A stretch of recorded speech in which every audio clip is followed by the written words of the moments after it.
Assalamualaikum warahmatullahi wabarakatuh. Saya Salsabila dengan NPM 2023220211.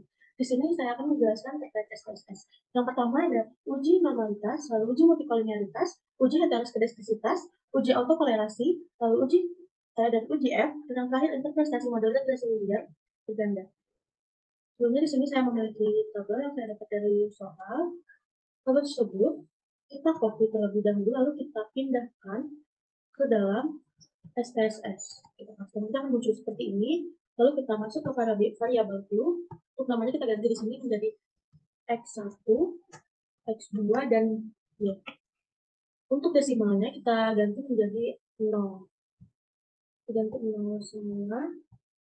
Untuk labelnya di sini X1 yaitu keterampilan proses, untuk X2 keaktifan, lalu yang Y prestasi belajar.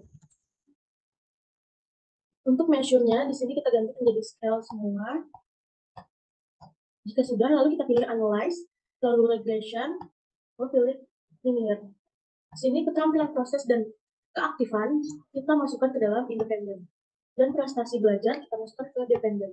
Lalu kita pilih save, kemudian residual kita centang yang as standardized. Kemudian kita continue, lalu kita pencet OK. Sebelumnya outputnya kita abaikan sementara dan kita pilih minimize. Lalu kita pindah ke data view, lalu kita pilih lagi analyze. Sekarang kita pilih non-parameter test, lalu kita pilih lagi dialog, dan pilih yang satu sampel KS. Kemudian yang unstandardized kita pindahkan ke test variable list, dan jangan lupa perhatikan normal tersebut sudah tercentang, lalu kita pilih OK. Kemudian di sini akan muncul data one sample formula Smirnov test. Untuk sebelumnya di sini saya jelaskan terlebih dahulu uji normalitas tersebut dasar pengambilan keputusan dengan melihat nilai signifikannya berdasarkan tingkat signifikan yang telah ditetapkan, yaitu sebesar 5% atau 0,05. Jika nilai signifikannya lebih besar dari 0,05, maka dapat dinyatakan nilai residual berdistribusi normal. Sebaliknya, jika nilai signifikannya kurang dari 0,05, maka dapat dinyatakan nilai residualnya berdistribusi tidak formal dari model regresi yang disentimasi. Dan di sini, untuk nilai signifikan Kolmogorov-Smirnov-nya sebesar 0,200 yang mana lebih besar daripada 0,05. Maka nilai uji KS dan model regresi yang diuji sebesar 0,2 disimpulkan bahwa data tersebut berdistribusi normal. Maka asumsi atau pernyataan pada uji normalitas tersebut terpenuhi. Lalu kemudian kita masuk ke uji multikolinearitas. Sebelumnya kita pakai terlebih dahulu. Lalu kita masuk lagi ke analyze, pilih regression, lalu linear, masih sama seperti sebelumnya, lalu kita pilih statistik. Dan kemudian kita centang yang covariance matrix dan collinearity diagnosis, lalu pencet continue dan pilih OK. Kita akan muncul seperti ini.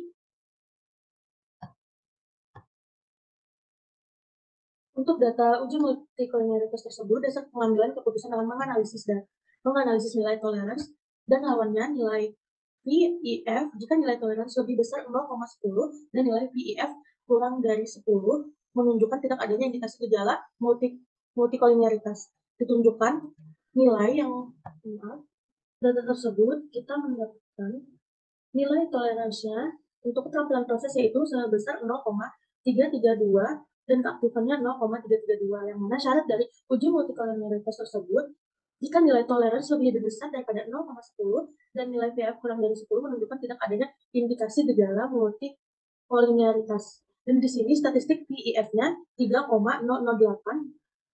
Untuk keterampilan proses dan keaktifannya juga 3,008, yaitu kurang dari 10.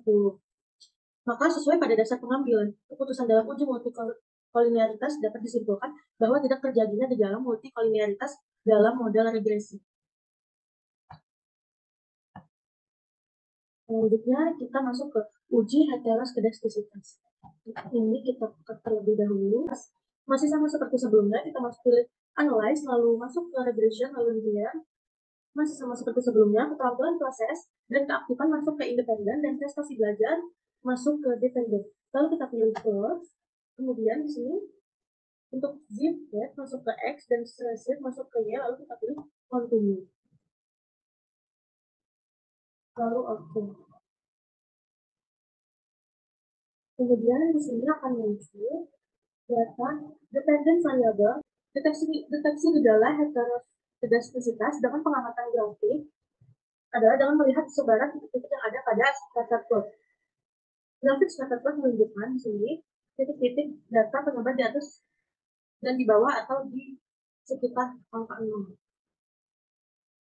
Kemudian yang kedua, titik-titik tidak mengumpul hanya di atas atau di bawah saja, tapi di sini abstrak.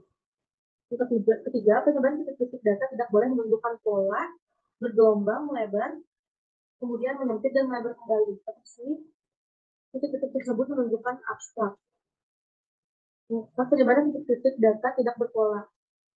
Maka dapat disimpulkan bahwa tidak terjadi masalah heterogeneisitas sehingga model regresi yang baik dan ideal dapat terpenuhi. Untuk selanjutnya kita masuk ke uji autokorelensi. Ini kita terlebih dahulu sama seperti sebelumnya, kita masuk kepada analyze, lalu pilih regression, kemudian linear. Sini masih sama seperti sebelumnya, keterampilan proses dan keaktifan masuk kepada independen dan dependent. Untuk dependen itu sendiri yaitu prestasi belajar. Sini lalu kita pilih statistik, lalu kita pilih Darwin Watson, lalu kita klik continue dan OK. Kemudian akan muncul seperti ini, yaitu model summary. Sini saya sudah mengikuti datanya dengan Darwin Watsonnya itu 1,643. Di sini saya memiliki distribusi nilai tabel Darwin Watson dengan level signifikan 0,05, dimana K2-nya itu jumlah variabel yang digunakan, sedangkan N-nya yaitu jumlah sampel dengan jumlah sampel 20. Untuk K2 sendiri DL-nya itu 1,100 dan DU 1,537. Kemudian ini saya sudah memiliki kesimpulannya dengan jumlah variabel bebas karena yaitu 2, jumlah sampelnya atau N sama dengan 20, nilai DL tadi 1,1 dan nilai DU-nya 1,537 yang ada pada tabel dari Watson di sini. Kemudian untuk nilai DW-nya sebesar 1,643 ada pada tabel model summary tadi. Kemudian sini sebagaimana dasar pengambilan keputusan dalam uji Darwin Watson di atas disimpulkan bahwa tidak terdapat masalah atau gejala autokolerasi yang mana berarti tidak ada autokolerasi. Dengan demikian analisis regresi linear ganda untuk uji hipotesis penelitian di atas dapat dilakukan atau dilanjutkan.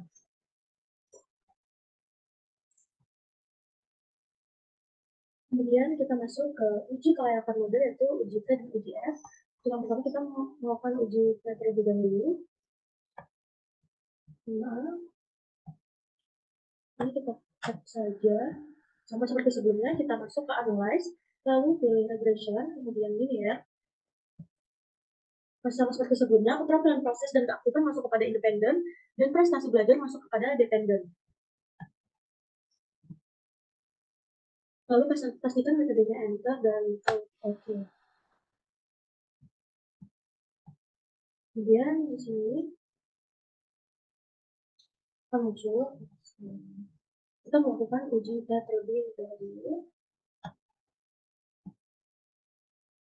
Untuk uji T, kita dapat melihat pada tabel koefisien yang mana signifikan dari keterampilan proses yaitu 0,066 dan keaktifan yaitu 0,415.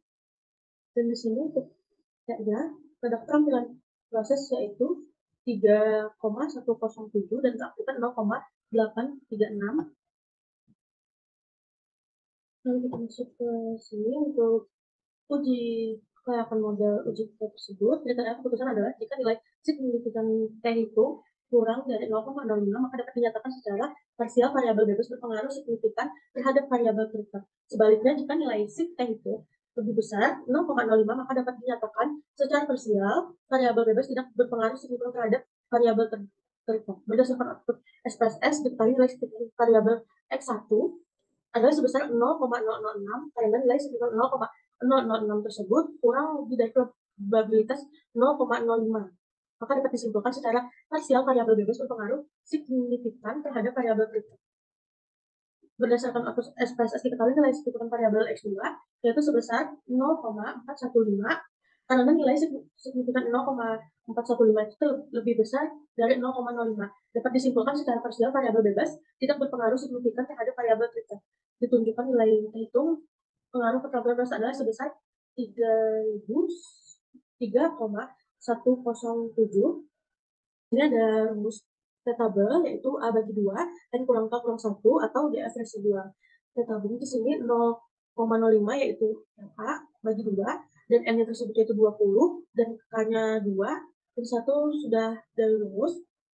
Lalu 0,05 dibagi 2 hasilnya 0,025 dan 20 kurang 2 kurang 1 yaitu 17. 0,025 di 17 yaitu 2,1110. Bisa kita lihat pada tabel nilai T di sini. T-nya dengan DF 17 juga 2,1110. Jadi nilai T 3,107 lebih besar T tabel 2,1110, maka ada pengaruh variabel bebas atau X1 terhadap variabel prioritas yaitu Y atau hipotesis diterima. Ditunjukkan nilai T hitung pengaruh keaktifan adalah sebesar 0,36. Jadi nilai T 0,36 kurang dari T tabel 2,1110, maka tidak ada pengaruh variabel bebas atau X2 terhadap variabel prioritas yaitu Y atau hipotesis ditolak. Kemudian kita masuk ke uji statistik F, sama seperti sebelumnya. Kita ambil data yang ANOVA di sini, F regression residualnya yaitu 21,953. Kita masuk ke data ini.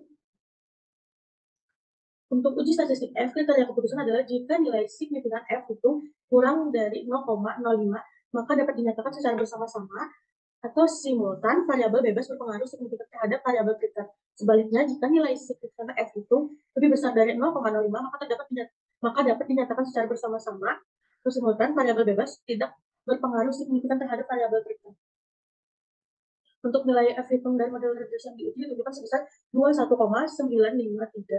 Kemudian kita masuk ke uji statistik F, yaitu sama seperti sebelumnya.